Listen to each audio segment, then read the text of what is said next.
Hello, world, and welcome to this week's episode of Golf Subpar. I am Colt Knost, joined as always by the sleazy man, Drew Stoltz. What's happening? Good to be with you, Colty. We're here Monday recording on Memorial Day, and I got to say, just for everyone listening, we're playing a little bit wounded right now. If my voice doesn't sound quite as sexual as normal, add a little too many cocktails. It's got a little extra gravelly tone to it today, but a little banged up, bud. We're doing it for the love of the game, but that's what we do. We had the big match yesterday. You got to send it during the match. Rule 1. 100% have to. Yeah. I mean, it was a big day. We have a great event on our show today.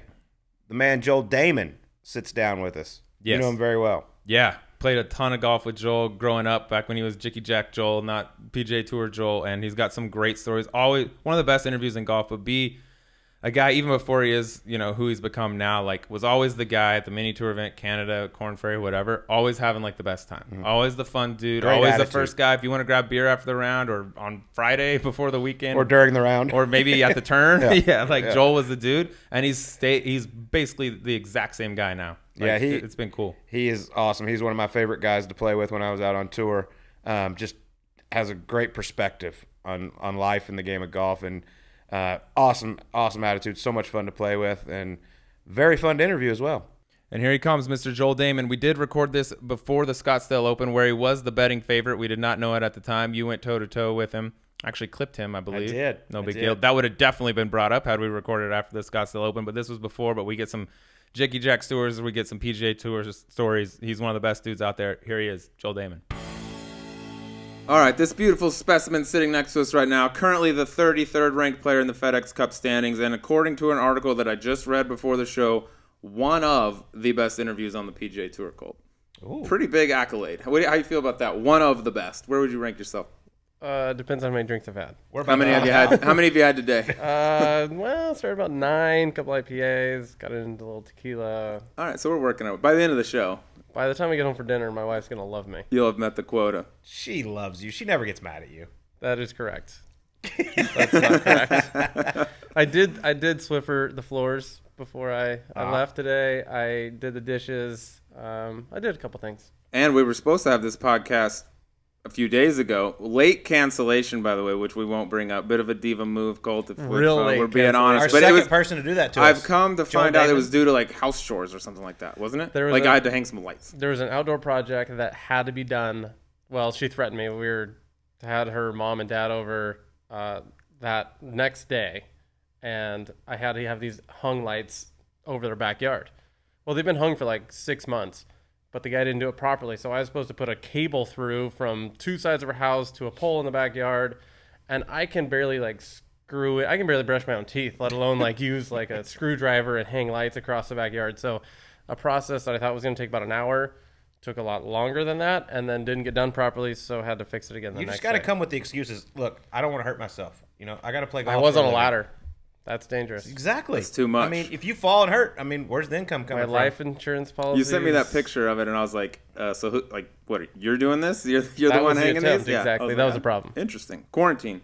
Quarantine. Yeah, that's a problem. Yep, exactly. Well, you have been off of golf for a while, haven't been playing. PGA Tour is slated to come back at Colonial, but you're throwing your hat back in the ring a little early with the little Scottsdale Open here coming up. Return to the Jicky Jacks for Mr. Joel Dahmen. How are we feeling about that? I'm pumped. I won there. Not many people know this, but it was my last professional victory, I think. 2017 Scottsdale Open champion. A little nostalgia. Yeah. So I'm really excited. I've been grinding pretty hard. I played this morning, actually. Shot solid 69 today. So I think that would probably make the cut maybe next week. So, as you know, this is going to be my first Jicky Jack, as Sleaze calls it. This is Colt's first ever Jick, never played a mini tour event. Can you imagine being so good that you just only play Web or PGA Tour your entire life? I can't even fathom it. I don't even know that you can consider yourself like a real tour player. I just got lucky that I never had to go to play a Jicky Jack. I think this might change Colt's career going forward. He might play Jicky Jack over the summer and just have a blast. It's the best time of all time, minus the no money, not being able to pay for anything, and basically going broke. But I feel like you should have to play next. I feel like next week you should have to stay in like the shittiest motel in Scottsdale and room with 3 other dudes and eat at Outback every night, just so you know what it's like. First off, Outback was like if somebody won, dude. Gary Woodland Outback was too high. every week on the road. It's great.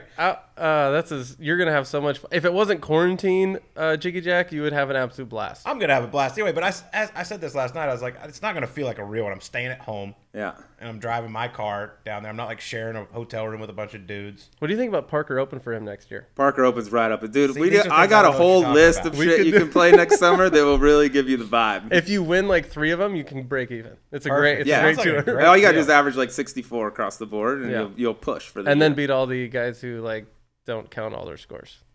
Yeah. Perfect. Yeah. Sounds like Parker Open's good for that. That's one. the one. Yeah. That's the one that I had. But yeah, you guys are going toe to toe. So I mean, if you look at the field, it's pretty decent. This is probably the best Jiggy Jack field in history. I mean, you're playing Brandon Harkins. Isn't Perez playing? Streelman? You're Streelman playing. is. Streelman's playing. Lashley. Tour winner. Bunch of web Multiple guys are tour playing. winners. Yeah. Kurt Triplett. Senior tour guys are playing. Did he play the same tees as us? He better. But you said you've been grinding. What's grinding looking like for Joel? I think I Yeah. know, but what's the Joel Dahmen grind session look like? Because I've seen it. Playing 2 or 3 times a week. Never more than 3, but minimum 8 beers. Yeah, I'm there we actually go. big into White Per Claws round. right now. Yeah. And then I play a lot at Mesa Country Club. Harkins is out there. Michael Allen, senior tour player, and then a bunch of really fun guys. So it's minimum, lots of drinks, and then probably scramble afterwards, 5-on-5 scramble. Just you the can't have more grind. than 5. That's a lot. That's how Tiger used to get ready. That's what I thought. Yeah. Explain the rules at Mesa Country Club, because I've actually never been there, but I heard an interesting pace of play rule down there for the guys that have never been there. If you play in over 4 hours, you have to pay the bar tab. So your group, If your group, so we only play in 6 of them. Like if you go, you can't go in a 4 of them, but like the men's game is Wednesday, Friday. Now it's like every day. But if you play in over 4 hours, you pay the bar tab. That's a have hell you of had a to Six pay, of 'em. have you had to pay the bar tab? No one has even approached like 4. It's See, like that's so 3:30. great. You Cruise got down Michael 3. Allen in that mix. He ain't taking yeah. too much time. By the way, one of the all-time great. I love that. Dude, He's- maybe like the sneakiest, most unknown legend. Yeah, he's got great stories. Well, he hung out with John Daly a ton on the Doesn't Champions surprise Tour and even on the PGA Tour. So I'll tell you my first Michael Allen story real quick. So I'm in college. I go Monday qualifier for the Byron Nelson. He's in the Monday qualifier, but he had tour status. I get in a playoff. 3 guys, 2 spots. Michael Boyd, who was from Tulsa, Oklahoma, I believe, and Michael Allen and myself. So these guys are they're coming off like the web category, so they're not in that week. So, I mean, they're trying to make a living out here. And here's this punk college kid. I birdie the first playoff hole and go freaking nuts. Michael Allen didn't even shake my hand, just bolts to the next tee. Respect. Was so mad at me because, I mean, like, here's a guy trying to make a living. And then he ended up getting in, and he's been the nicest dude ever to me. He's since the then. best I dude love that guy. around. he's a great hang. That guy will drink early in the morning, late at night, and play. He still plays really good golf. I think he's 61 or 62 now, coming off an injury, but he's made a ton of money on the Champions Tour. Won a major out there. He's kind of like the king of Mesa. I think he was like the original pro that was out there. A lot of great guys, and then he recruited some of. I shouldn't say recruited us, but I'm going to say he recruited us because he likes us so much. What kind of action do we have out at Mesa? It's a small game, but we go 6-ums, 2-on-2-on-2, sometimes 3-on-3, auto 2 downs. Birdies and eagles are hits. Closest 2 on par 3s are hits. If you have a terrible day, you maybe lose 200. Great day. If you're a pro, it all depends on your amateur partner. Okay. Like if you have a 7 handicap and you shoot 75, you're probably going to win. As a pro, if you shoot 64, you can lose $100. So it's really just And you about having drink 8 fun. beers and playing 4 hours or less. Yeah. That's the vital part. Absolutely. Yeah.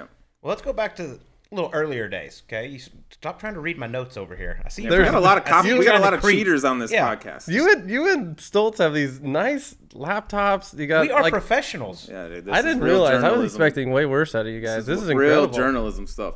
All right, well, you're a good junior player coming up. You end up going to the University of Washington. Were you looking anywhere else before you decided on UW? I was looking West Coast for sure, and mostly Northwest. I was a good Northwest player. Didn't play a ton of AJGA stuff, but I wanted UNLV. Mr. Knight did not want me. That's probably good for you. Thank God I didn't That's go there. probably good for you. You might have had a shorter career.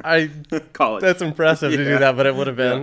New Mexico State was kind of on the list because Charlie Belgian was good at the time, and they sent me stuff in the mail and said he was good, so I thought that would work. He was good. He was. Some small schools in California, but nothing crazy. I had some Pac-12 offers, Pac-10 at the time, but scholarship in state was nice, and not Washington State was great. Perfect. Well, tell us. You end up going to UW. Tell us who some of your roommates were there. I just missed James Lepp, Brock McKenzie, like that really good run of players, and then we ended up having an incredible run. But Nick Taylor was my roommate for 2 years there. Darren Wallace played some. Richard Lee was on tour for a couple years. Alex Pruz bounced around off and on a tour. We had a really good run, but when I lived with Nick, he was number 1 in the world. And he hasn't returned to number 1 in the world since I left. Not saying A couple tour wins in 6 years and a bunch of millions, but he's not number 1 in the world. He wanted me to ask you something, by the way. Nick Taylor. Did, yeah. Oh, boy. He wanted to know what was the deal with your with the door in your room during college, and did someone happen to run through it? Oh, normal question. I believe he's talking about my actual bedroom door. Yeah. Yeah. Well, I'm not exactly sure how it all started because college and late nights, but we played a lot of beer pong, I think, like everybody else did. But when we got mad, we'd punch the door. It was next to it. Flimsy, crappy apartment. Started a little hole. Got bigger. And then we had a football player, Daniel Teo Nesheim, who actually played in the NFL for a while. And enough drinks in him, he decided he's going to run through the door. Let's take the whole door out. The door was gone. You owe us our deposit, by the way, dude. That was Oh, that was yours? we're gonna need that. We're gonna need to get that deposit. I don't think we ever had a chance to get that one back either. We get NFL dudes running through it. Yeah, that was a long time ago, but that was a lot of fun. He told me you were a great roommate. I made sure when he was practicing all the time, preparing, doing really well, that I had his weekends lined up for him. And by weekends, I mean like he chose like one a month to go out, and I'm like, I know, okay, we're going here. I got a beer pong thing here for you. Our other roommate was Kevin Spooner. So between Spooner and Nick Taylor, they were probably the best duo of beer pong I've ever seen. Really? Ever seen. So we would practice with water because, well, they would play with water. I'd play with beer. But you don't have to lie on the show. We'd practice with water. No, they would play with water. I'd play with beer. Yeah. But they were so good. And if you made 2 cups, you got the balls back, and they would run a table all the time. So I would go with the money. I bought a travel along beer pong.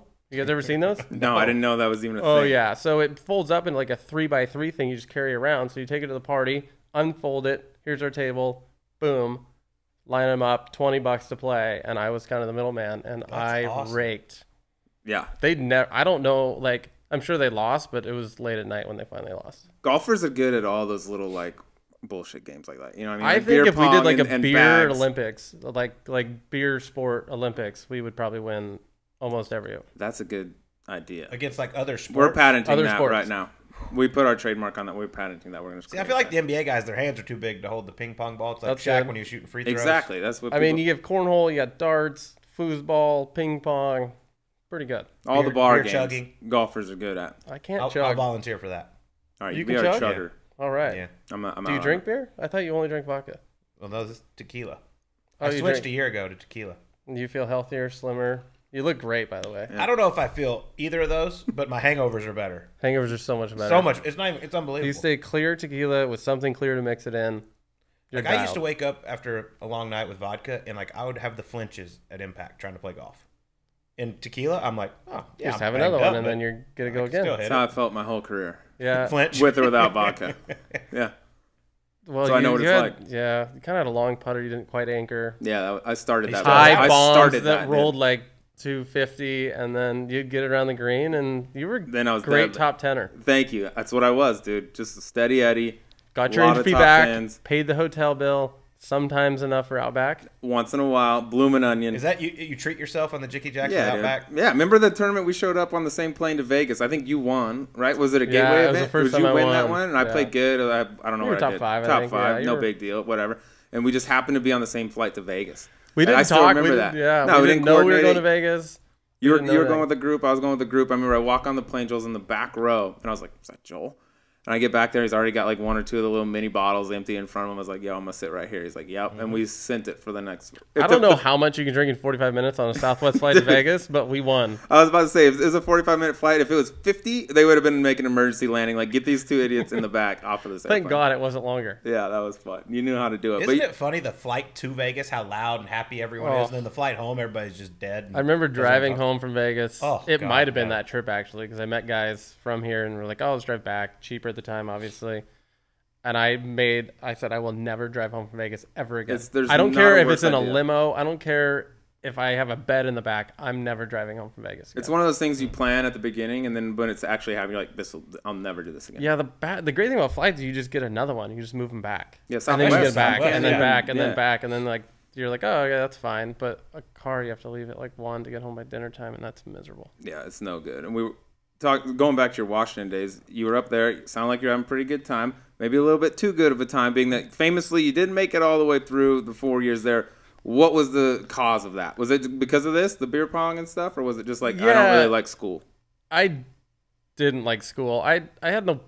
I mean, I was a smart kid. I still think I'm pretty smart. You're I'm real smart. But I didn't understand. I thought that I was like an athlete, and I thought athletes could do whatever they wanted. Turns out when you're at like a big time school that they don't care about golfers, especially freshman golfers who are like maybe like 150th in the country. You don't get preferential treatment when you go to class. You're not really bringing any money to the school. No, I'm costing them. Yes. Yeah, I realize that. So it was, I thought about coming back. Well, the coach was awesome, Matt Thurman, now at ASU. He's like, hey, go to community college for a year, study, come back. And I did that. I went to community college for the first semester, did okay, survived. I'm like, okay, I'm on my way back. And then I started playing amateur events. And I was like, this is way better than going to school. And then I was like, I'm still pretty good at golf. Why do I need a degree? Why do I need a piece of paper? And then I still had a lot of fun and did a lot of. I just partied. Nothing too crazy, but typical college kid who didn't want to go to class. Did you ever get your degree? No. Do you Okay, want to get So it? we got one degree at this table right now. Sorry, guys. I'm the authority here on all things intellect, so Does TCU count? look up to me. Does it count, bro? Please. It's borderline Ivy League. It's Ivy League. Ivy Fort League Worth. of Fort Ivy League, Worth. Fort I Worth. was It's gonna the North say- Texas Ivy League, dude. It's Texas right. Wayland and TCU. Texas Wesleyan. Westland. Sorry, I thought it was Wayland. Wayland. Whatever. same How thing. close are you at SMU? I think I have like 12 or 15 hours left. You should knock that out. I'm busy. Quarantine was a Yeah. great time to do it. One would think if Whatever. you're ever going to get it. Between this and Sirius XM, we're just, Yeah, dude, we're just too entertaining busy. the world. If Too you busy. got what was your degree going to be in? Sociology. What is I'd that? say if it's communications, you'd be Ask dialed. Gary Woodland. Define sociology Ask for us real Gary, quick. yeah. Actually, that was my. I took murder of sociology first class freshman year, and I thought it was the coolest thing ever. So I like really enjoyed the class, and then she's like, "All right, write a 10-page paper," and I'm like, "I've never wrote more than like a 2-page paper. I don't know how to do that," so I didn't do it. Good choice. Yeah, that So- was a good choice. And you started playing golf instead. Did you turn pro? Like after you went to community college playing amateur golf, like, hey, this is It- better than school. Did you turn pro right away? It or took how me long did it like take? 2 years because I had a little bit of money because I worked valet in downtown Seattle, and that is a lot of money, by the way. Those valet guys, especially in Seattle at a nice hotel, nice restaurant, I was making a bunch of money. So I just run back home and buy all the beers for everybody for it because they're college kids Such has a no nice money. guy. I know. I always pick up the bar tab. Ask my boy Fleener. We'll get into that shirt here in Yeah. a little bit. That's a Microsoft great tips shirt. well. I never have a problem paying for a tab as long as you guys hang out with me and have a good time. So maybe I pay for my friends. Maybe I'm starting to figure that one out. Yeah, it happens. But There's a reason you're so popular. yeah, it took me till basically 2 years. I moved back home for a year. My dad's rule was either go to school or get a job, and both of those sounded terrible. So I kind of got a job at the golf course that I grew up at, like enough to get by, and then I was like, I can't do this. I can't live here anymore, small town. So I decided to turn pro. What was your first big, like, decently big check where you were like, okay, I got some cash. I'm comfortable now. It was my third Canadian Tour event, Victoria. I was actually second to last group with Brock McKenzie. I think he won. No, he won the next year. But I remember, I think we were 2 back going the last round. I birdied 1 and I fist pumped 1. Hell yeah. That's true And Jicky spirit right I there. was so Yeah. pumped. I'm like, oh my God, I'm going to win.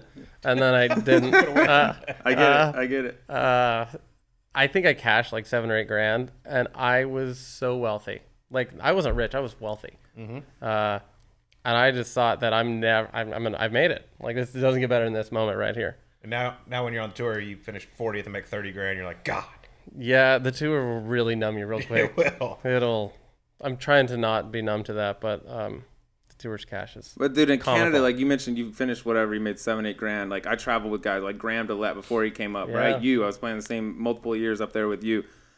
Even though it's not all the money in the world, like that tour, it's like we were talking with the Jickeys, it's so fun. Like, dude, all your friends are sharing in that 7, 8 grand. Like you're out there, I'm king of the world with 8 grand. Like, is playing on tour now, take the money element out of it. Is it as fun playing on the PGA Tour as you had like back in those days when it was just like? If you take playing the back nine on Sunday for a lot of money, there's nothing close to having as much fun on the mini tours as like you're 4 wide in a hotel, traveling place to place.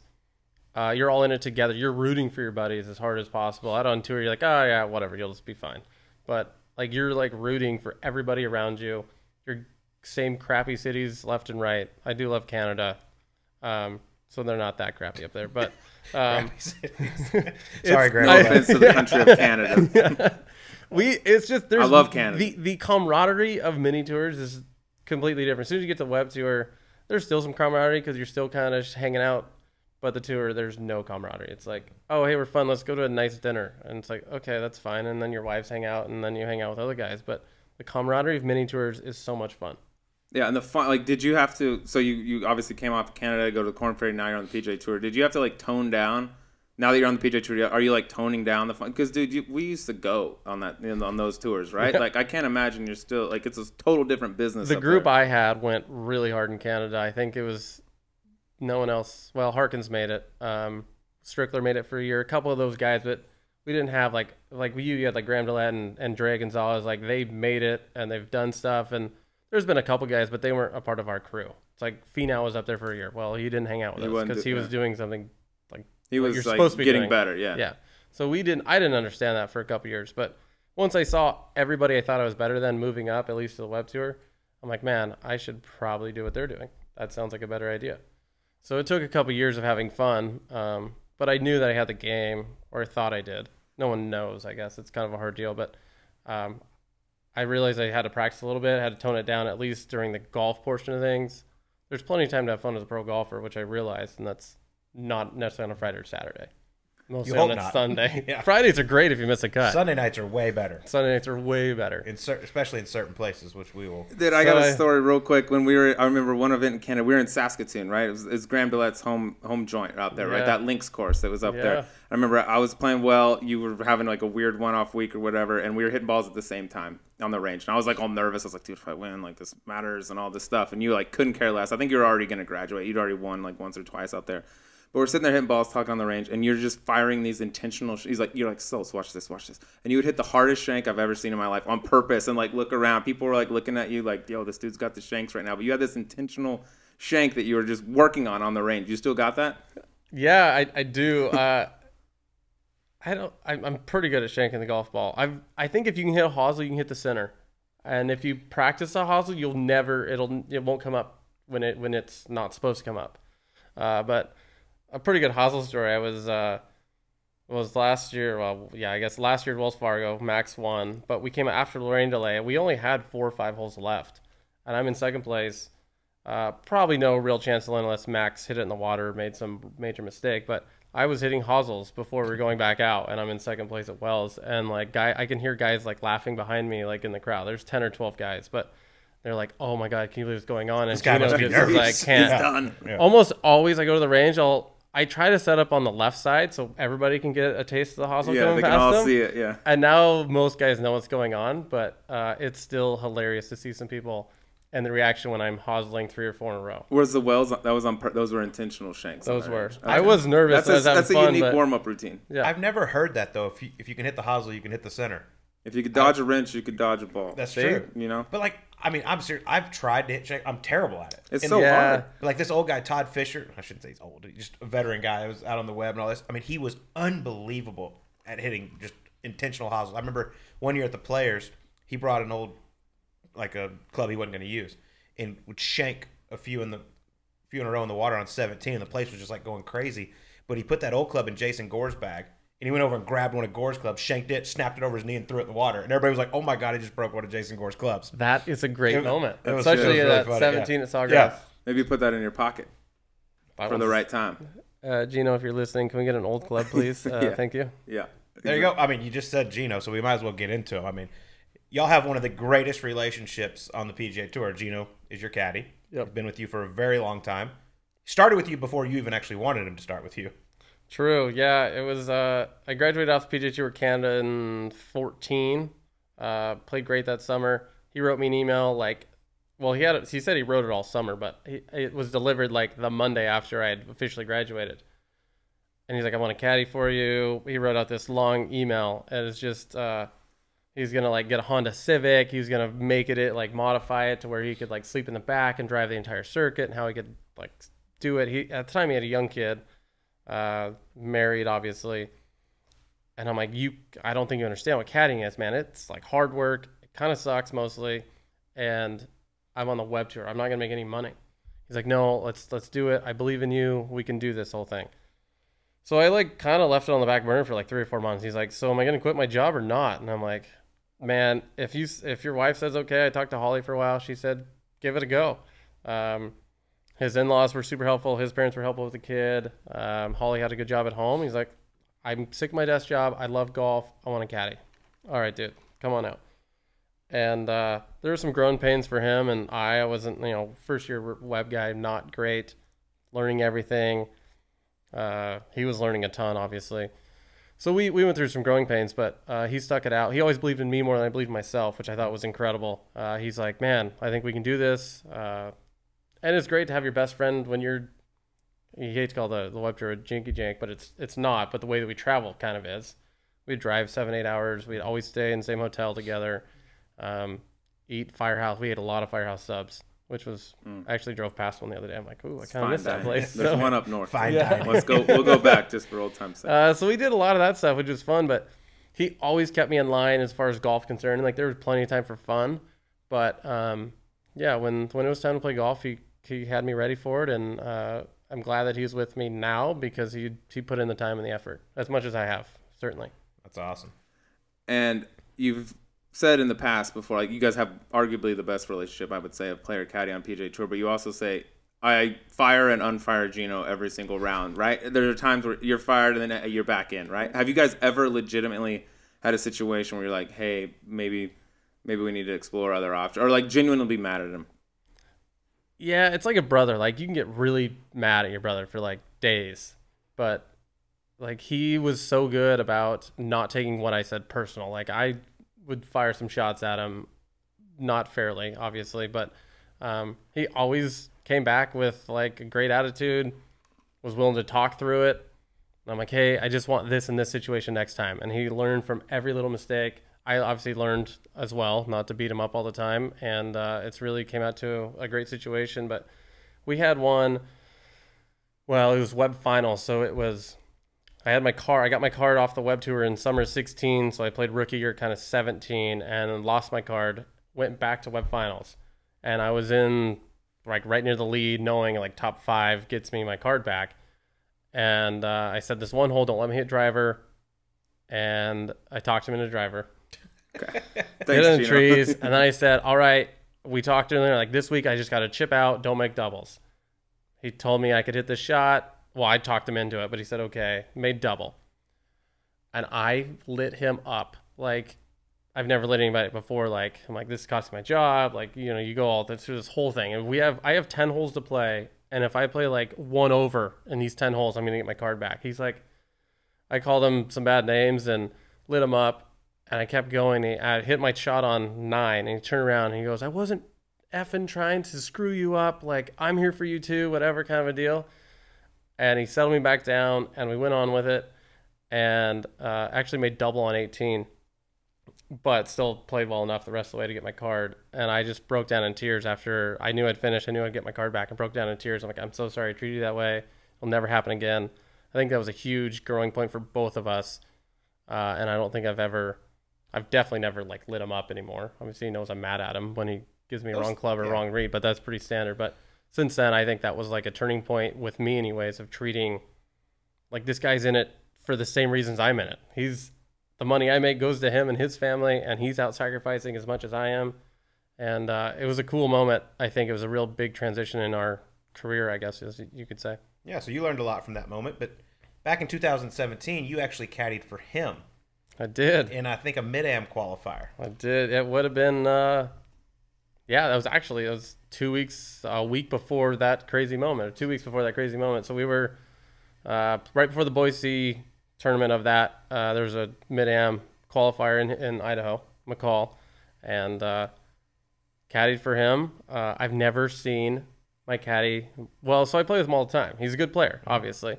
I've never seen him more nervous in my life. So we were out having a grand old time, and he birdies the first 3 holes, and he immediately froze. He knew that if he like parred in from there, he's locked and loaded. Yeah. So I'm watching this happen, and I'm like, is this what I look like when this is happening? He's like, yeah. And I'm like, oh, crap. Okay, so both of us were like, I'm trying to guide him around this golf course of like, okay, hybrid here, like do this, like pitch out of this tree.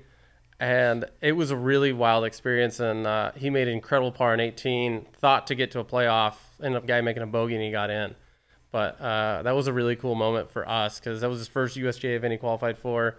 Probably his biggest event. I mean, he's played state ams and all that stuff, but that was so much fun. And I always said if he hasn't tried to qualify again because he's always caddying for me, and go, dude, you got to take this week off. Like, go play. Like, go. You got to do these things. And I'm like, if you ever go back, I'm caddying for you in the USGA thing. I heard the bag was a little heavy when you got there. Oh, jeez. You guys have so much info. Yeah, this is don't incredible. worry about our sources, dude. We got boots on the ground. Holy cow. So, show up, and I might even be having, I think he's got like tee off. It's like 7:30. I'm probably having a beer in the truck because it's cold. We're in the mountains of Idaho in September. It's like 45 degrees before, like, when you show up, and I'm like, dude, you can warm up by yourself. Like, I don't need to help you. He was like very insistent about, so I go out to the range like after a few minutes and like kind of helping out, clean clubs, like doing nothing. And he was so insistent about grabbing the bag and taking it back. This is Idaho, by the way. So you had to get back in your car and drive to the clubhouse to get to the first tee because the range is so far away, standard.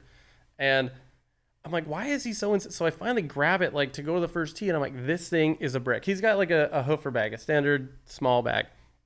It weighs way more than any staff bag I've ever picked up in my life. Like, what could possibly be in here? Like, so I start going through, and finally I get to the big pocket. He literally put 3 or 4 big rocks, like boulders in this thing. And he falls over laughing so hard. And I'm like, did you actually think I was going to do this? And we had a really good laugh about that. I think it kind of helped him out birdie those first 3 holes by thinking I was going to carry like a 70-pound bag around. Have you ever done any pranks to him with the bag? I don't think I have. I know that he gets pranked a lot by his fellow caddies. I think it's kind of a fellow, but everyone loves him. He's fun to be around, so I think they try to get him all the time. I know that one time he caddied a 9-hole practice round with a full bag of balls in the belly. Love that. And he's like, this is so heavy. What's going on? And it was Tim Giuliano, who was Harkin's caddy. I'll tell you a quick one. There's this guy out on tour they call Pepsi. Oh, yeah. He's known. He goes around hiding Pepsis he got all us over too. the place. So we're playing Napa, and my guy John Davenport's caddying for me, and we get to the 11th hole, and all of a sudden I watch Pepsi like reaching. I'm like, hey, that's not your bag. And then he pulls out a Pepsi. He had like a whole 6-pack of Pepsis in my bag that John had to carry the whole way around. I was like, oh, that was pretty good, actually. Yeah. I didn't say a word to John. I let him keep going. We were at Wyndham, and it was, Wyndham in Greensboro, North Carolina, August is so hot. Mm-hmm. And I'm like, man, I was like, okay, this guy drinks Pepsi hot. Like, he'll drink some waters today. He doesn't drink water. He said water makes him sick. And I'm like, wow, that's pretty good internal. That's when you know you're functioning so not true. Yeah. at the highest level when water makes you sick. It is such, and I'm like, oh. So, but first when he pulls out, make the turn on one, he goes underneath the grandstands, finds one, pulls it out underneath like the apron at the bottom. Like, what is going on? 4th tee out of her bag. Yep. There's only one for us, but it was just absolutely incredible. Respect. It takes some that. forethought to pull that off. I'm like, we were off early. Like, how early do you have to go out to stash these things? I think he does it during like the practice round, like Tuesday, and then he'll go out. He carries and what walk. It's like a little his Easter Yeti bunny. around, right? Yeah. And he grabs the ice, dumps it in, and he rolls with his Pepsi. God, I mean, imagine with 110 drinking Pepsi all. Oh my God. Respect. No, thank we had you. Daly on here recently said he wants to drink 28 Diet Cokes in a day, so it can be done. Only for the top athletes. A quarantine challenge for me. Costco's now selling 24. Well, they sell their 12 packs of White Claws, but they put them together, so they only sell 24. I'm like, I'm gonna get through all 24 of these today. I got to 22, and my wife kind of said, maybe you should probably not have another one. And fix the lights, by the way. Yeah, get up on that ladder after 22 White Claws. I was kind of disappointed. It was actually just last Saturday. That was only That's a hell of a less than run. week ago. It was pretty good. I definitely could have had 2 more. For the record, I could have got there. I'll pretend you got to the 24. I know you well enough. You well, the problem is it's a little warm out now, and you gotta kind of either hydrate really hard before, or die the next day. I'm not sure which one's the best option. Yep. I love it. We were talking about Gino and your great relationship. I want to get to another great relationship. How is your boy Sung Kang doing right now? You know what's weird about Sung is that I never spoke to him before the incident, and I certainly haven't spoke to him since. So I would say it's the same. That was going to be my next. Has there ever been a like squash the beef? Hey, it's over. Any of that? Have you had any conversation with him since that day? And it was in Maryland, right? Yeah, we were in Maryland at DC. I played with Tiger Saturday. I thought that was the biggest moment of my career, and it was up to the moment. And then 24 hours later, I had another, by far the biggest moment of my career, and mostly what I'm still known for now. But he came, I don't know, it's probably a month later maybe, and we're Canadian Open, I think Wednesday, kind of practicing around, and he's like, "Hey, Joel, can I talk to you?" And I'm like, "Sure." I'm like, what could he possibly want to say? He's like, "I want you to apologize to me." Well, let's describe the moment for people who might not know. Just for everyone who might not know. 2018 Quicken Loans in DC. This is fun. This is Sunday, This correct? is fun. Sunday. Y'all are playing well. Yeah, we're around top 10 starting Sunday. He goes for a par 5 and 2, number 10. Yep. Pulls it. Have you played there? Yes. Yeah. I know that hole, yeah. Claims it crossed. You say, "No, sir, it did not cross." Yep. In his defense, from 230 away, it was really close to crossing. But as I got up there and you saw the physics of the ground, like it is a steep slope left and like almost kicks, well, it definitely kicks right if it lands on the red line. So it was one of those. But he wanted to drop up by the green. I said no, like I don't think it crossed. I went like very political about the whole thing. Got to protect the field. Like I don't want to do this, but I think you got to do, That was the first 5 minutes. The next 5 minutes was, I don't even know. It kind of became a blur, but it was like hemming and hawing about, he's like, "Well, what if I drop back here?" I'm like, "That's even further right than, like, that's impossible for you to do there." So I got him to agree his ball didn't draw. I go, "So if you hit from back there and your ball didn't draw, then it couldn't have crossed." Go back and forth. I have the shotling guy on my team. I got the spotter who was standing almost hit the spotter there. He marked his ball immediately in the hazard. I think it was 25 minutes later. Well, we had a rules official come over at 15 minutes, and he's like, "What do you think?" And I go, "Well, I know that he didn't cross here. I don't feel comfortable with it. It's got to go back." So then he like goes back. He drives Sung all the way back. During this time, I mean, we're like 4th or 5th to the last group, and we're holding up everybody. Ben Crane and Ryan Palmer play through us. You're the only guy in the world who's Hey let guys, Ben Crane go play ahead. through. Go ahead and send it. They played. I don't think there's been another instance in tour that anyone knows of. I'm sure it's happened, but like that someone played through. I didn't know it was allowed. Well, I didn't either. But Ben Crane and Ryan Palmer played through, and I'm laughing. I'm like, "Ben Crane," and he's like, "What is going on?" And I'm like, "Don't worry about it, guys. Just go." So that was an interesting one, but it just eventually came down to the rules official came over to me and he goes, "I can't do anything about this. I didn't see the golf shot. We have to go with a player in this instance." I go, "The rules of golf are not helping me right now, and they're just letting this guy do whatever he wants." So he decided I would have been way more. I would have been more comfortable. He would have dropped right next to the green where his ball kind of was. He was like hole high. He went like 40 yards back, where way more right of where that line is, and then he hit a good shot, made the putt. Proceeded to make multiple birdies coming in, finishes T3, locks up his card for the year, goes to the British Open. And I was pretty heated all day. Everybody's like, "Oh, you just called him out because you didn't want to, or like because you were losing to him, whatever." I'm like, he was so far ahead of me at the moment, it didn't matter. Like, I think I finished like 20th. But then you have a guy on Twitter that comes out and says, "Hey, Joel, what happened on 10? Y'all let a group go through." Yeah, and I decided, I had a couple beers at the time, obviously, but I explained the situation by using the C word, which is cheating in golf. So I've learned since That's a difference. There's come two to this C side. words. There's two C words. Yeah. Cheating in golf Cheating is worse than the other one in golf. I totally agree. Yeah. And I've learned since I've come to this side, that word is not very. They don't like that word very much. They don't, but I felt that it was appropriate. I ran around the clubhouse as soon as I finished. I was like, "This is BS." The only thing I wish I would have changed is I wouldn't have signed his scorecard.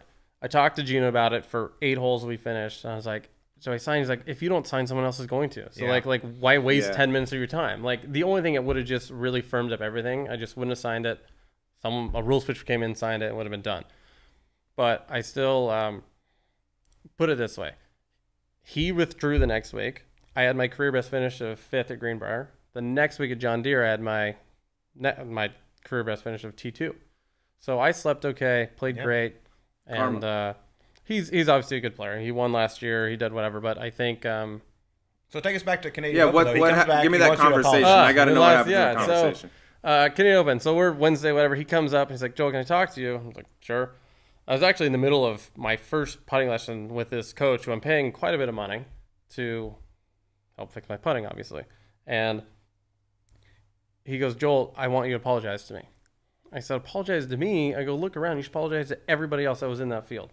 You took money from him. You did all this stuff. And we just went back and forth for 5 minutes about apologizing. And finally he's like, well, you did this to, you ruined my reputation and this. And I go, you did it to yourself. I didn't do this. Like, either way, this was getting out and everyone knows it. So I just accelerated it a little bit. But that was, it was back and forth of 5 minutes of, I told him to apologize to me. He really wanted me to apologize to him. And then we have not spoke since. So it's not squashed. He's not inviting you to his birthday. No. He's not invited to mine either. What was the reaction from the other play? Like, I know what the media did. I know I saw the stuff in the media. Just like, well, what were the players' reaction? Were people coming up to you saying like you did the right thing? Or? I was a second-year guy at the time. Really didn't know that many people. Wasn't playing great golf. Kind of a nobody. And I had multiple major champions in next week Greenbrier thanking me for standing up for what was right, saying how hard it is to do. We've all been in that situation as a golfer of like, man, I don't think it crossed there. I know it didn't cross there, but how do you bring that up? How do you? No one wants to, be the asshole in the group kind of a deal. But, it was just like I had a lot of, I would say 99% was incredible. There's 1% that probably said I shouldn't do it, but you can guess who that 1% is. Yeah. It takes a lot of guts to do it, though, because it's tough. Because we've all seen instances where you're like, that might not be the questionable. best. Wait, so, and I think a lot of those are like 10 or 20 yards. Did it hook here? Did it hook here? But this one was so egregious. Like, it was just so not even possible, and it mattered so much. It's like one thing, like, I think we've both done it. It's like, man, a guy hit it in the water, but he's 5 over going to the cut. I'm like, just drop it and hurry up and like, let's get out of here. Yes. Like, we don't care. You're not affecting anything. And maybe you didn't even 50th. You're like, maybe, like, whatever. But like, that was close. All right. But this one was just too much. This is where your experience on the jig, playing in the number of years that you did on the jigs, that helped. I've seen dudes hit quacks off. I mean, these things didn't get knee high and didn't cross nothing. And like, oh, up here, what do you think? Right by the green? I'm like, like, you know what I mean? There's no, hey, bring in shot link and all that stuff. It's literally just you versus the dude. So. Yeah, so we had, I mean, like I said, and since then I've kind of been known, some people call me the sheriff out there, which is I like that. Kind of laughable. Nice. But with the mustache. Yeah, you look like a cop, dude. If you get the proper lenses on, yeah, you could do it. But it was interesting, but I think, honestly, it kind of started maybe like a new thing of like being more aware of this and maybe standing up to it more, and you hear more and more about it of, oh, this drop happened, but we called them out on it. Or I think it opened the door a little bit. I think Jimmy Walker's backstopping instance thing, when he called it out, like that changed the backstopping thing forever on tour, I think. People are running to mark their balls now. They don't want to be the backstopper helping their buddy out. So I think mine, you're hearing more anyways, at least in the locker room, about this drop happened and we actually called them on it, or this and that. So I think you hear most about it on social media and Twitter. There's all the Twitter trolls out there, which I know you have some. Oh, yeah. I mean, after that means you made it. After you finished second at Wells Fargo, I mean, there were some guys hating on you for finishing second, which is absurd. You made $800,000. Yeah, nice week, idiot. Yeah. Nice 800. Yeah. They hate on you for maybe ruining their fantasy team and all that. But I heard from a little birdie back in the day, you got a little upset at a tour player for ruining your little fantasy team back in the day.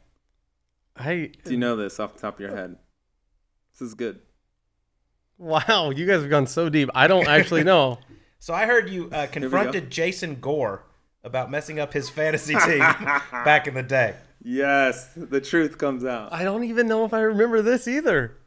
Well, I know that Gore and I have gone back and forth a bit.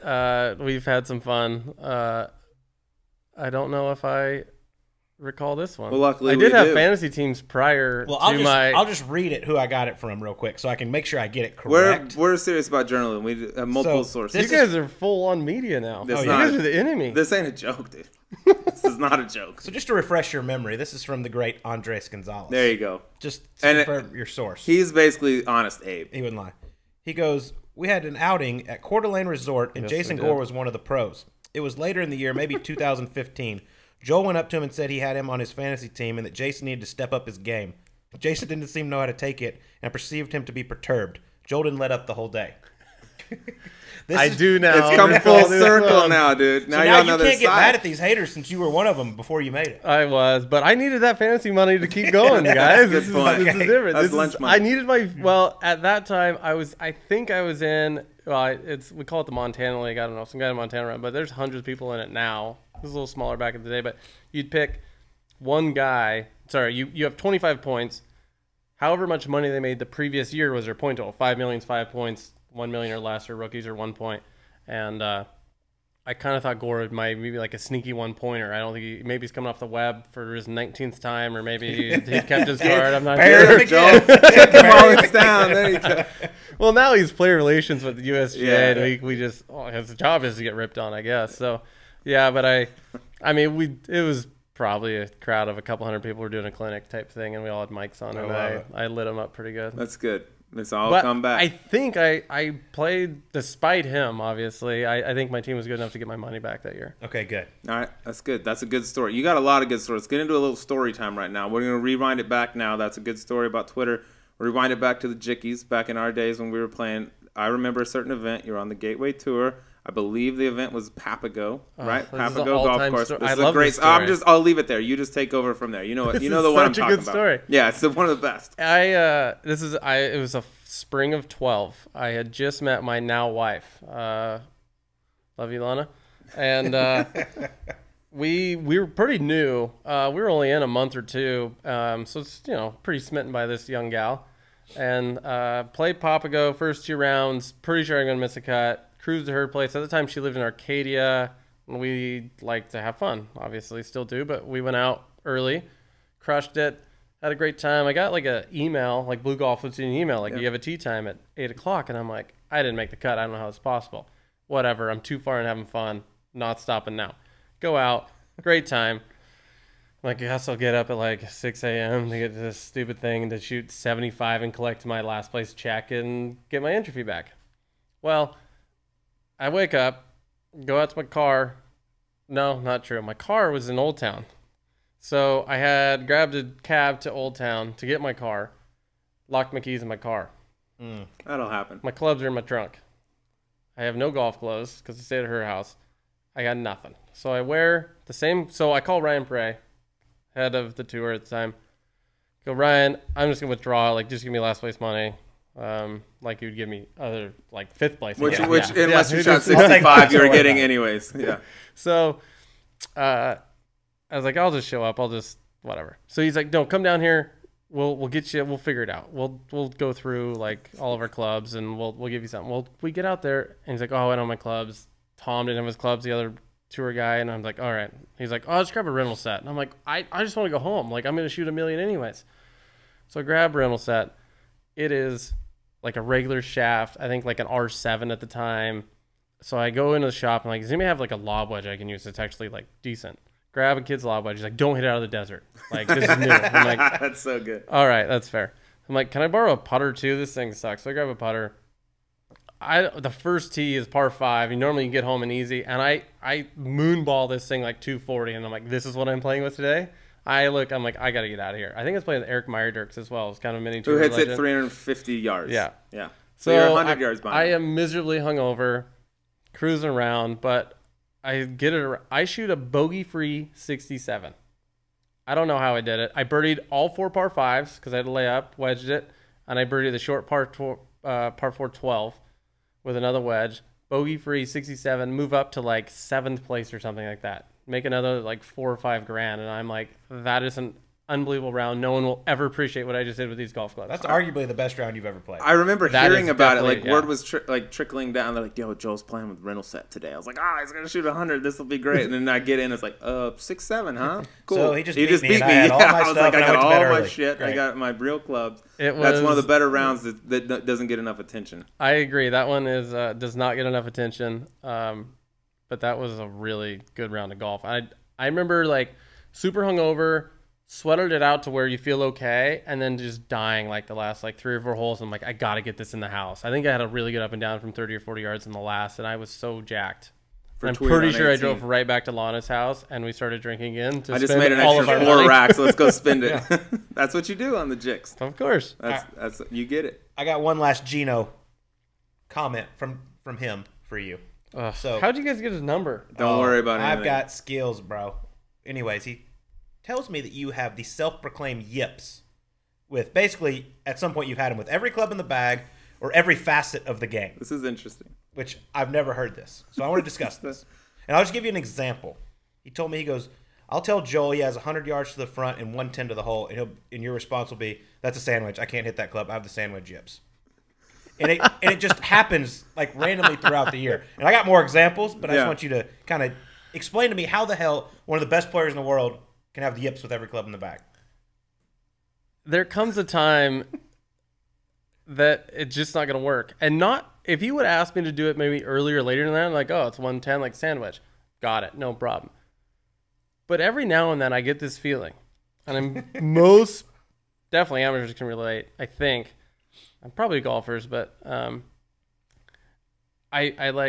can only do one shot with it. Like at that moment, I'm like, I'm either gonna knife it or I'm gonna chunk it. If you give me a 50 degree or a pitching wedge, I can probably figure out a way to finagle it up there. He's like, but it's a perfect club. I don't know what the problem is. I'm like, this is gonna work. This club is not gonna work right now. So this is another thing we've battled through for a while. I'm like, sometimes he loves a 3-wood one. He's like, dude, it's 3-wood. I'm like, a 3-wood, like that is not gonna work here. I go, it's driver or 4-iron. He's like, well, driver goes in the water. I'm like, I'll just chip it out there. It'll be fine. Like I can do that way better than 3-wood. But I get these, and it happens a lot on the greens. I'll have like a 15-footer down the hill, and I'm like, Gino, this is either 4 feet short or 12 feet past. He goes, you're telling me that you have a 16-foot window this ball will not go into? I go, this ball's not going to go next to the hole. Like, I don't know what to do. I'm like, should we chip it? Like, I don't, and I'll get these. And for a long time, I would smash it past hole every time. I was like, Gino, I told you this was going to happen. He told me you have had the punch-out yips. Oh, yeah, those are real. That was actually during that time. Punch-out yips. Yeah, that's real. That's every golfer knows so those. I need to go see Club Pro Guy for that punch-out thing, apparently. Yeah, there's a guy for that. He also gave me a specific story, I believe, Bay Hill this year. Number 6, the par 5 around the water. You hit it in the fairway bunker. And you were trying to just lay up with a 9-iron, just hit it out to the right. And you said you get over it, and you turn around and you're like, this is going in the water. And he's like, what? And he goes, there's no chance this ball can go in the water. And he goes, well, is there any way I can help you so this does not happen? And you're like, no, there's only one place this ball's going, and it's in the water. He goes, so these are things I deal with Joel, but I love him so much that we battle through it. What happens in that situation with the 9? This is going in the water. What goes on? Meanwhile, like Bay Hill, I think I finished T5. I was probably around like 15th at the time because pars were good on Sunday. Every par you made, you kind of moved up the board. And I was like, because if that right bunker, if you chunk it out, it goes left, you still have like 220 into the hole. Like it's not like you're gonna like survive that one. And I'm like, if I hit it right, then I just have to chip out again, kind of a deal. And I couldn't. I have a fairway bunker, like an actual problem with fairway bunker play. He's 33rd on the FedEx Cup, and he's like, yo, I can't punch out. I can't hit a 9-iron out of a bunker. No, it's because I was hitting the fairway. I'm a good driver of the ball. Yeah, so it's like Colt. He just always hits fairways. Yeah. I hit a little further, not much, but it's always in the fairway. So when it's not, so I went through sculling every shot of bunker to the lip. If there was no lip, I still found the lip. Or I chunked the crap out of it to make sure it got over the lip and then deal with it then from you there. hit 4 But if extra you course. chunk it off that lie, it's going left in the water. And I'm like, he's like, well, do you want like hybrid then? Like you're pretty good with hybrids. I'm like, yeah, but ball's above the feet. And I'm like, I don't know what to do. And we had kind of a crowd around us. And I like get over this ball. I'm like, I can't do it. I got no shot. I'm like, I could putt it out of here like sideways, like, and then we can deal with it from there. But I don't know exactly what happened. I know I kind of was like, basically at some point I just say, F it. I'm like, I just gotta like hit this. So scold the crap out of it perfectly, wedged it onto 25 feet, 2-putter for par. See, Well ladies played. and gentlemen, even the best in the world have demons. This I mean, dude's it's got serious crazy demons. The punch-out demons. yips is my favorite. The punch-out yips Punch-out is a yips good is one. the It's like, favorite. dude, there's no way I get I this in went the through a fairway. phase where I couldn't get it over the rough and underneath the limb, even if it was a 30-foot gap. Like there was just no way, or a big. I would just find a way to screw it up. You know your game, so I respect it. One last story we got to get into before we get into some other stuff.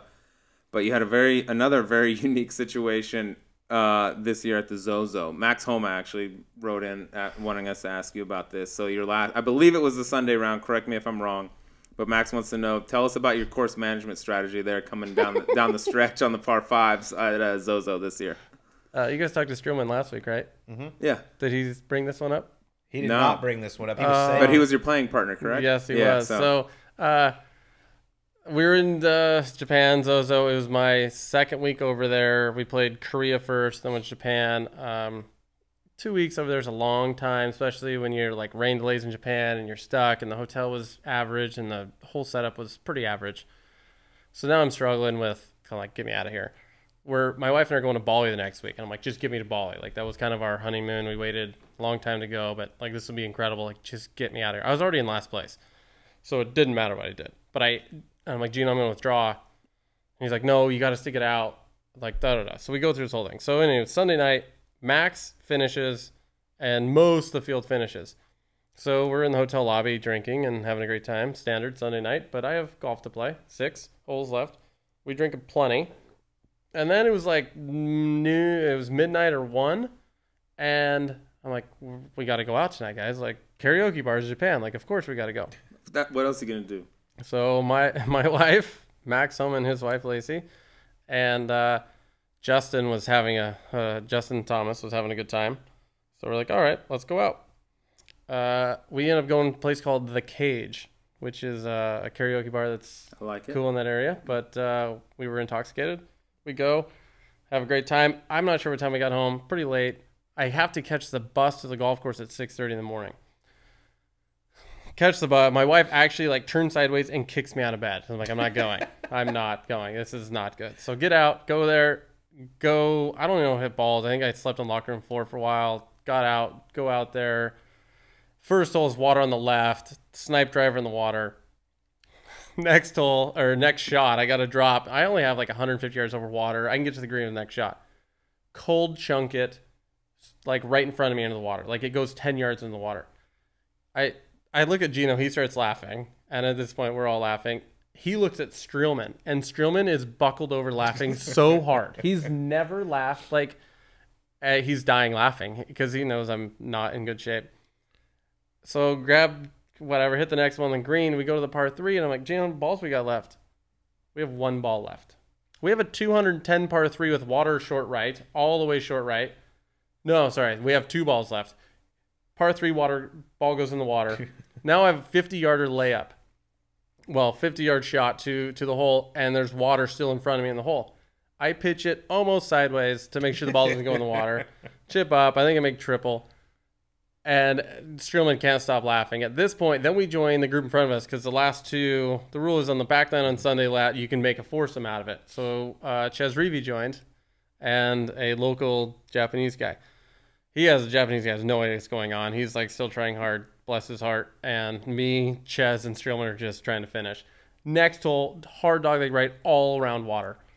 I stand on the tee on 6. I go, Gino, we have 1 ball left. If we don't finish, like this is all for naught. I could have been in bed all morning. I go, what's left? Like, how far left can I hit it? And is it out of bounds?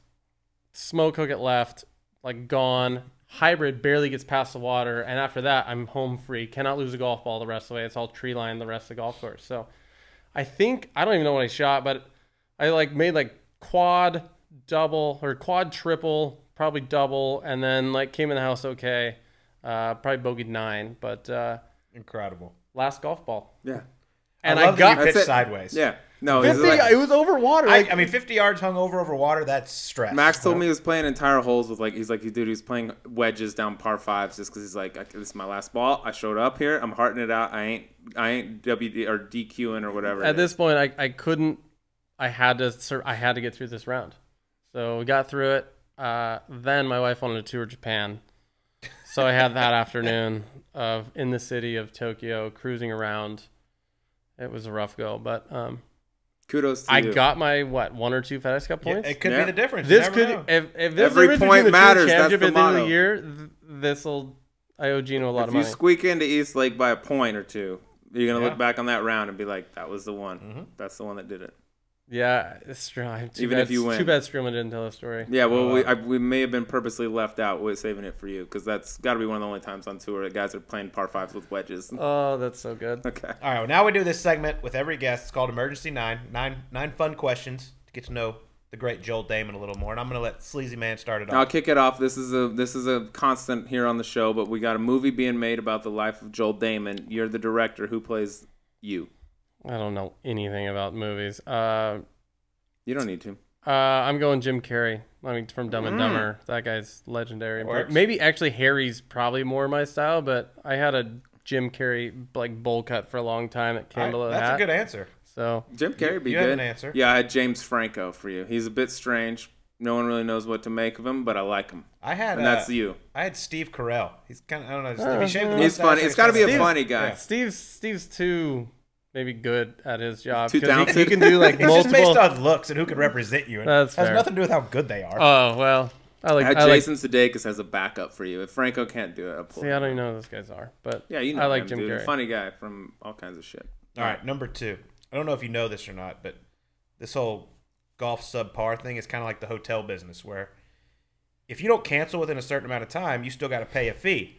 And last week, you canceled 30 minutes before we were supposed to go on air. That's generous. It's generous. So would you like to pay cash or credit to the Sleazy Man and I? I always pay cash, not traceable. All right, well, Okay, just give well- what's your credit card number though, just in case. Just It read it off. ends in like 2749, I think. What's the the only 3-digit code on the back? It's 4 on the front because I'm an Amex guy all right, now. and your social.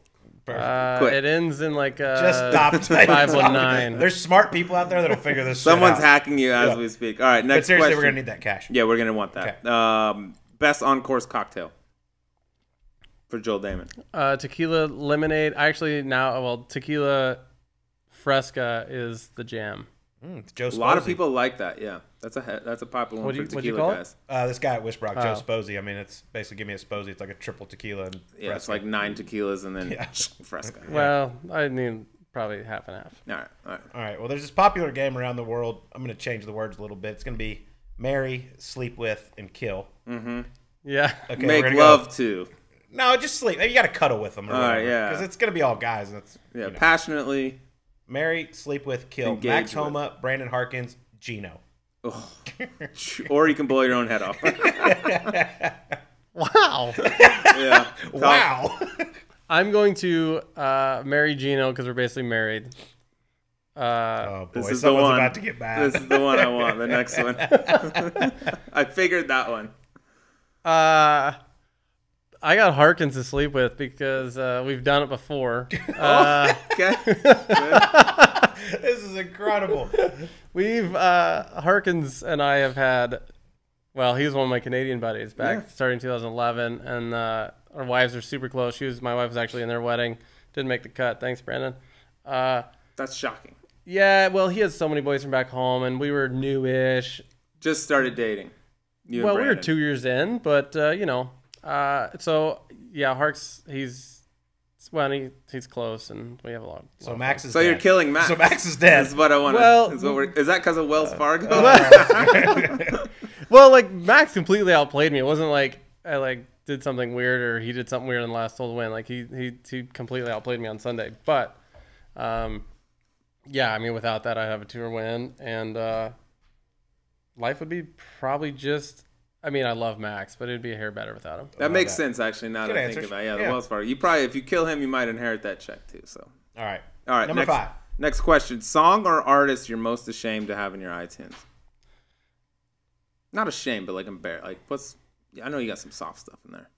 Man, I'm like a big sucker for JT, but in high school, like NSYNC was cool, and when NSYNC comes on the radio or over, a Spotify thing coming through, I'm not afraid to sing to it. Perfect. But mostly JT. So Nick Lachey with the 98 Degrees was underrated as well. Okay. 98 the little degrees, Nick there you go. Lachey shout out. So, Blast but- from the pad. Okay. Yeah. Respect. All right. Boy bands, I would say. You're a boy band guy. Number 6. Not afraid of it. Most hungover you've ever played in a golf tournament. So If it ain't Zozo, then damn. No, I had another one that was actually turned out better. Like, I was still drunk at Zozo. I was hungover in Springfield, Missouri on the web tour. I might have a video from that tournament. All right, that would be sweet. That would be. I won't show it, but it was That is epic. That is absolutely epic. And yeah, Springfield, Missouri, summer of 15. I was super hungover, and it was 100. I don't heat index. There was 110 probably. But I made 10 birdies. Did you have rental clubs? 63, right? 10 birdies, 63. Went from making cut on the number to like 5th at the end of the day, and ended up top 10 that There week. seems to be a theme here with you making the cut on the number, getting blasted, and then playing. So I was really texting Brandon Harkins. I was like, "Give me some good stuff on Joel," and he goes, "Well, while I think, just enjoy this video." And it was a video you sent to all your boys before the round. You're like, "It's 110. I'm going to shoot 79," and you shot 63. I ran in a spider web. The spider was on my hat. Puked up some fireball. Then we had some red lava coming out. That'll happen. Yeah, it's You pretty know, that's norm. normal stuff, dude. Once again, thought I missed a cut. That's what I'm saying. You got a But little came bit back of a strong. I played with trend. Craig Barlow on that Saturday morning, Oh. and that was the first time. We became pretty good buddies after that because I think he respected me after that day. You get immense street cred when you do stuff like that on tour. I don't do it much anymore. Yeah, that's what I'm saying. You've kind of toned it back a little. We need old Joel, but you're still doing it. All right, next question. Seattle guy, Washington guy. You could be responsible for the Supersonics coming back to Seattle, or you win a major. Which would you rather have? Wow, that's such a good question. I mean, I gotta say major because that's worth like a ton of money, like long term, right? I was going to say change that to regular PGA Tour event. All right, would win you the John rather win Deere- Colonial, the first event back this year, or you could be, everyone in Washington knows Joel Sonics Dahmen's for sure. responsible. Okay. Auto, See, the auto major Sonics. thing's a total nother. A Masters, are you saying Masters? Because yeah, I like if you'll say I'll never win a tour event, then I'd probably choose that still. But if you're saying like, oh, you can win, like you'll win one less tour event, or well, hopefully I'll win some. Apparently it's hard, but if everybody who was a Sonics fan knows that I'm responsible, You for get it, all the credit for it. I might actually I would even trade that for a major because Wow. of the comeback that I would get as long as the PGA. I want the other three majors. The PGA I would change the Sonics for a PGA right now in a heartbeat because That's a fan, bro. the Sean That's Kemp's impressive. he's listening to this right now, and he's smiling. Gary Payton, He's the glove. glove is smiling. Saw Detlef the bottle Shrimp, blonde Nate one McMillan, Hersey love Gary Hawkins, Payton, Sam bro. Perkins. That's my crew. Yep. Sweet Sammy. All right, number 8. Best town on tour to party in after a good week, and who are you bringing with you? I mean, Vegas is the easy answer. Obviously, we do that kind of often. New Orleans is another easy answer. Wow, there's so many. There's a lot, actually. Need to bring Doral back. New York City's Get a you good some one. Miami. You seem like a Yeah. Miami guy. I You're am not a salsa Miami type of guy. dude. No I Miami. am not a Miami guy. Tight pants type of a dude. Boy band. Charlotte's sneaky good to party Charlotte's in. a great Charlotte's incredible. Great Yeah, town. I Played a could- bunch of jicks down there. Yeah, I mean, like New Orleans is good because everyone's partying around, and they wouldn't necessarily like if you like carried around like the Wells Fargo Trophy on Sunday night, like Max, but he just went to his guy's house and he just sat there, which was super lame. What a lame. I would have absolutely What a bum. wrecked that place on Sunday night. But Vegas is simple, but I feel like that's like what we do all the time, anyways. Yeah. And you're killing You don't Max, even need so. a U.S. Open. Oh, you need a U.S. Open trophy. I even drank out of it when Gary gave it Yep. to you for a bit. I had my name on it. Yeah, If you drank out of the jug, dude, you basically want it. is that You know? true? I feel like that. Gary let I'll me go have home it and in chalk it Vegas. up. That's Gary it. let me have it in Vegas, and I put a piece of tape with my name on it under one of the deals, and we were drinking. Just out showing of it to people. Yeah. Hey, dude, just won this. Yeah. I drank out of it. A couple of my random to you, or Gary, but a couple of my buddies drank out of it. That was at what's that little bar in Alibi. Aria? Alibi. Mm-hmm. I think we had like 7 spark clubs and spark plugs, and then we went out. Yeah, pretty standard. That'll do it. Congrats on the U.S. Open. All right, number 9. All right, last question. Would you rather not have Gino on the bag or have Gino and play with only 10 clubs for the rest of the year? Oh, he's thinking. It's deep. Deep question. Man, 10 clubs, I really bro. want to go to the Tour Championship this year. I think I could do it. Think you can do it 10? No. Well, I only use a couple. No. No, He was so damn sad it. when he said Yeah, no. I don't think I can. That's one's hard. I really like Gino. I would attempt it with 10 clubs with him. That's love. That's I why would you attempt married it him. with 10 clubs and knowing that we can just try again next year with 14. That's why you married the man over Max and Hark. Awesome. Joel, you've been Joel. an absolute legend. Love it. Thank you so much for joining us here on Golf Subpar. Thanks, fellas. You guys are awesome. Well done. And that was PGA Tour player Joel Dahmen on Golf Subpar. So, ladies, give me your thoughts. Dude, the thing that sticks out to me with Joel, just because I knew him, like I said before, he was the big-time Joel Dahmen now, but that story about him barely thinking he missed the cut on the mini tour event. It was the Gateway Tour out here in Scottsdale at the time. Thought he missed the cut, ended up making it, went out to dinner, like one of the first dates with his now wife, sent it, as he is accustomed to do, has a great time, realized he locked his clubs in his car, shows up the next morning, shoots 60, whatever he shot, 63 with a rental set from it was at Papago Golf Club, which is now the Arizona State University golf course. And it's like the word kind of trickled around that event, and I was like, oh my, like this kid's, he's just talented. He can figure it out with anything. Very talented.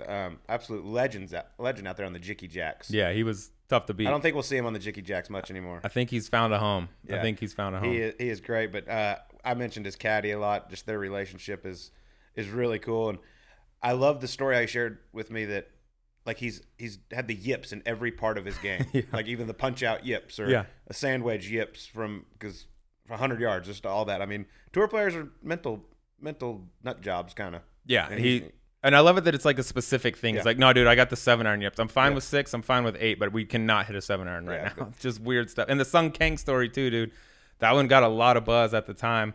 I think pretty much most guys are on the side of Joel Dahmen on that, but it takes balls to stand up and be like, no, that ain't right. I ain't signing your card. It really does. I mean, good for him for standing up, letting Ben Crane play through, which has never happened in Ben Crane's life.